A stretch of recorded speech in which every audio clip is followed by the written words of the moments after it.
And if you don't have enough people in their 20s and 30s and early 40s to do the consumption, none of the rest of it works anyway.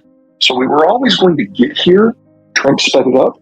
COVID sped it up. Biden is speeding it up. The COVID lockdowns in China are speeding it up. And the Ukraine war, honestly, is a bit of a hard stop. So we're here. We're not going back. Well, I'll definitely agree with you on social media because it's given every wackadoo a bullhorn that we can't tune out anymore. And so it does make more extreme views and more, I don't want to sound like an elitist here, but relatively uninformed and unintelligent views dominate the information cycle, which is really frustrating for somebody like me who thrives on context. So I won't dive into that. You guys understand that completely. Let me give you two other reasons, though. One, globalization isn't free. It requires someone militarily holding up the ceiling of civilization. And since 1946, that's been the United States. And we're getting out of that business. As of January 1 of this year, not January 1, as of February 21, the day before the Ukraine war started, the U.S. had fewer troops stationed abroad than any time since Reconstruction. We're done. And so as we're having breakdowns in civil control of things like transport, the U.S. just isn't there to protect it or pick up the pieces. And if you don't have broad-scale transport, we're just not interested. And then third, we go through phases in the United States. We have a first-past-the-post electoral system, which means you have to get one more vote than the next guy to get the seat. Well, that encourages the parties to be big tent parties because you have to throw as wide of a net as you can. But that means that the factions that are within the parties are always in motion, rising and falling within their party structures. And from time to time, due to changes in geopolitics or demographics or technology, you have a rupture when those factions just go hog wild and jump fences. We're going through one of those phases right now. We've had the rise of the baby boomers and now the retirement of the boomers. We've had the end of the Cold War and now the end of globalization. We've had the rise of the information age. All of these are disruptive events to society, and all of them by themselves, any of them by themselves, would probably be enough to force a new political reckoning. And for them to all happen in basically the same window, wow. Honestly, it's amazing to me that things have been as settled as they have been of late. Now, we've gone through 6 of these political realignments before. And the last time we went through it, African Americans were to a person Republicans and big business were to a person Democrats. So it's awkward. Things that we think of as normal are now changing. And one of the reasons that everything seems so shrill is each political faction wants to make their issue the litmus test for loyalty for the new political alignment, whatever it happens to be. So look at the abortion debate in that light. Look at what's happening with organized labor. Organized labor strongly supported Donald Trump. Biden is trying to draw them back into the Democratic coalition. We will see if he is successful. Hispanics are shifting wholesale from left to right. This is all part of the process, and we will sort through this. Like I said, this is our 6th, it's happened 6 times before. This is number 7. And it's always awkward and it's always painful and it's always loud. And now we have social media on top of that. And so the populists are absolutely having their day. Combination. I'm not going to try to talk you out of that. Let me give you some background and context here. So let's start with the military. We've spent the last 21 years basically fighting a series of wars in places that we have no desire in having a long-term presence any longer. We have designed our military to be personnel happy because we had to occupy countries. So we now have an army that is bigger and more capable in that field than we really have ever. And we now have to decide how rapidly we want to downsize that. If we want to downsize that, that's a political question. We are not yet having that conversation. But my friends in the military are going to be aghast at this. But with what I see as likely deployments, the Army is probably too big by about 2/3 right now. But decommissioning and downsizing that many troops that quickly costs more than maintaining them. I don't think so. The total standing forces are under 2 million. So I don't think that would be a big concern. And a lot of people serve their tour or do 2 tours, and then at the end of the tour, they go back to the civilian workforce. So my point is that downsizing the military sounds like a quick and easy fix. It's not. It's a decade process, just like it was in the 90s, the last time we did that. And you will not get meaningful savings until the 2030s. So that's kind of piece 1. Piece 2, let's talk about the debt a little bit more directly. First of all, it's probably worse than you think.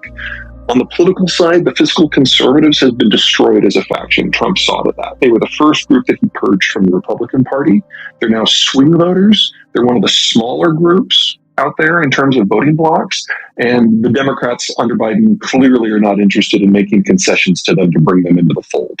So the people who would normally, be the accountants and be wearing the visors, they are no longer part of the conversation at all, which I'm a little bitter about because I'm personally one of them.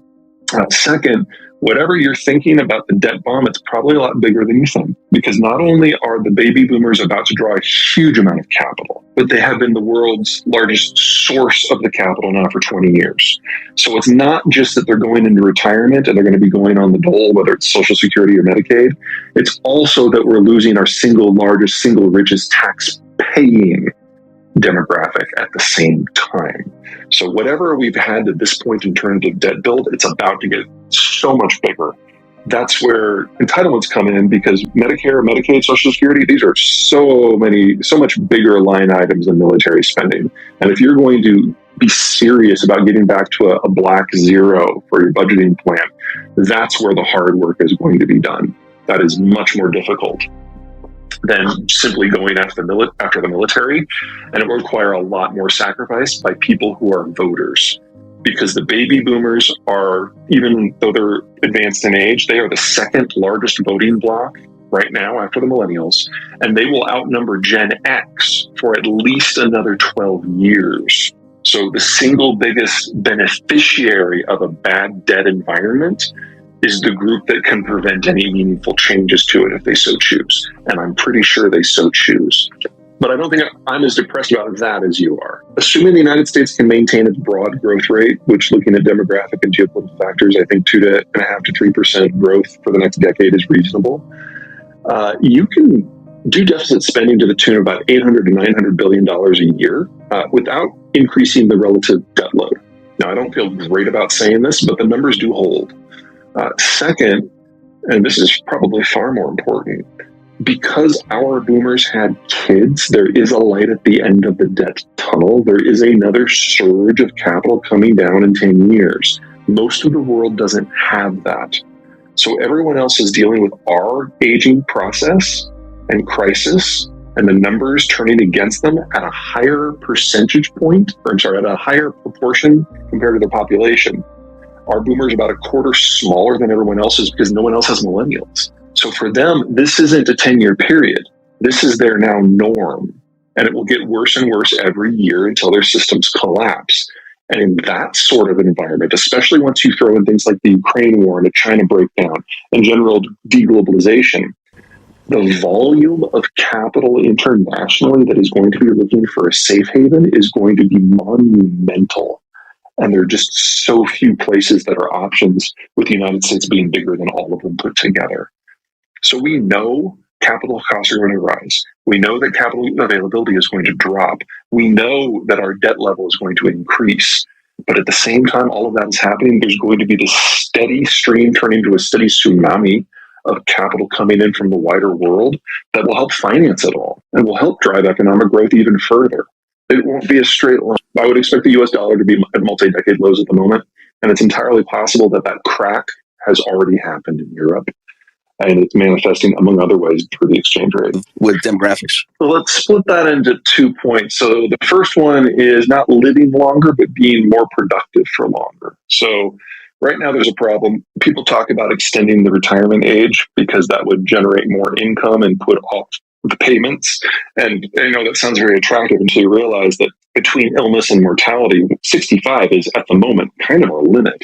So if we raise the age of retirement to 70, we're actually getting diminishing returns. We get people who are paid highly because they've been at their jobs for a long time, but their productivity starts to plummet after 65. So something that reverses that productivity plummeting would be what we were after. Things that allow you to be more productive and healthier longer. That would be what we're after. That is not where the money has gone, because that's not what the baby boomers have been interested in. They don't want to work longer. They want to live longer. And so we've put all of our money in terms of medical research into extending life, but not necessarily making it more enjoyable. And that is absolutely the wrong way to go from an economic point of view. And we, to my knowledge, have no imminent breakthroughs in that first category that would actually solve some of these fiscal issues. All the breakthroughs are looking at the second problem, the aging issue, and that actually makes the fiscal situation worse by leaving people on the dole with high healthcare costs, without income and paying taxes for longer.